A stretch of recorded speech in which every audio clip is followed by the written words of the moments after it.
Welcome back. Game day just got a whole lot tastier. Bo is back on Good Day mixing up a cocktail that's perfect for tailgate season. Thanks for joining us, Bo. Oh, yeah. Yeah. So, you know, when you told me we were doing tailgates, yes, I was thinking, like, the problem with going to tailgates is most people just throw some stuff in a cooler. Yeah. You get there and you pop the top. But I like cocktails. I like making things. I like flavors.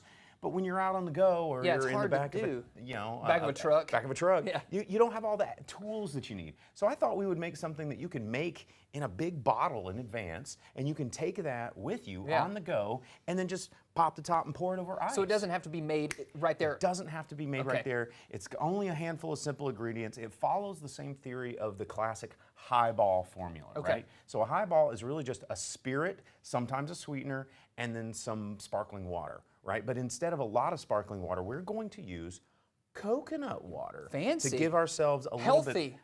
Hydrate. Very healthy, very healthy. But we're going to use this as a flavoring that kind of, you know, like a pina colada or something like that, where you're going to get a depth of flavor that's going to blend in with these other things that make a spirit so good. And the cool thing about this cocktail is you follow the formula.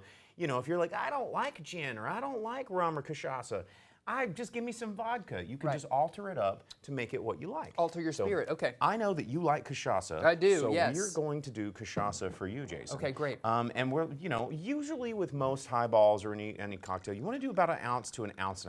Okay, and you're putting this in first, right? No ice, just straight in with the spirit. Just straight in with the spirit. Okay. So you get that in there, and then with, well, I guess I'm doing cachaça too. Yeah, you did 2 cachaças. You know what? How about this? We are going to get started. That's my guy. And then I'm going to do mine with gin. So let's do that. We're going to do one over here with gin. And then we will add a little bit of lime juice. Okay. Right? So, you know, a classic daiquiri or a classic gimlet is going to have about 1/2 ounce of lime juice. And, you know, I find that you need a little bit of sweetness just to temper things. Okay, so some simple syrup. A little simple syrup, honey syrup, just 1/4 ounce, nothing crazy. Get that in the glass. And now here's where it gets fun. This is where you want to ice. So you're going to ice this up. You put it in, you know, whatever glass you got. What is the term for these glasses? What are these glasses called? These are Collins glasses. Because I know every glass has a name. And to me, it's just and a glass. different purpose. But to you, it's different, right? Yeah, and every glass is unique. You know, Collins glasses are made for, you know, a little bit taller drinks that have maybe 10 to 12 ounces of liquid. You know, you got a rocks glass, which is, you know, these are made for things that are going to have bubbles, going to have a lot of things like that. You're going to add to it, okay. You're going to add to it. So now we're going to hit it with some coconut water. Yeah. You know, like just this. Just a splash? Just a splash. Okay. Up to here, and then just save room. If you want to use soda water, you can. I like a little bit of bubbles.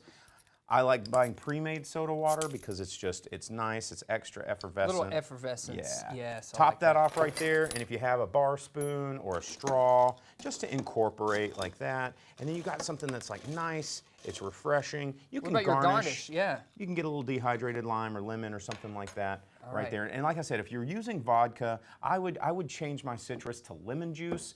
Lemon just goes well with vodka and coconut, believe it or not. So mine's cachaça, yours is gin. Mine is gin. Okay, let's try it. Very sippable. Right? That's and delicious. hydrating. Because the coconut water is so this healthy. Is healthy. Yeah, absolutely. Try yours. Okay. Oh, man. Right? It's wild how different they are. They're so different. And that's the fun thing about highball style drinks is all you're doing is you're changing just a very small element of that drink and you're getting a lot of flavor out of it because all we did was change the base spirit from gin to cachaça. And again, if you're going vodka, you can do rum. I would go with a clear, like a silver rum.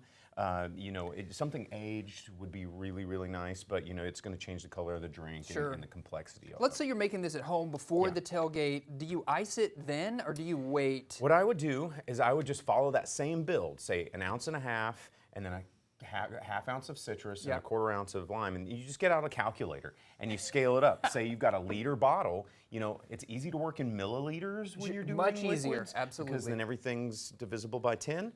And then you just scale it up. And so, you know, you'd measure out your drink, say, okay, maybe it's about 1 ounce of coconut water, and then you just scale it up to 1 liter, pour that in a bottle. So when you get out there on game day, you just crack that top. Everybody's got their plastic Solo cup full of ice. You just top them off with the ice, and then maybe hit them with a little soda water because you probably already got this in the cooler. Yeah, and you're ready to go.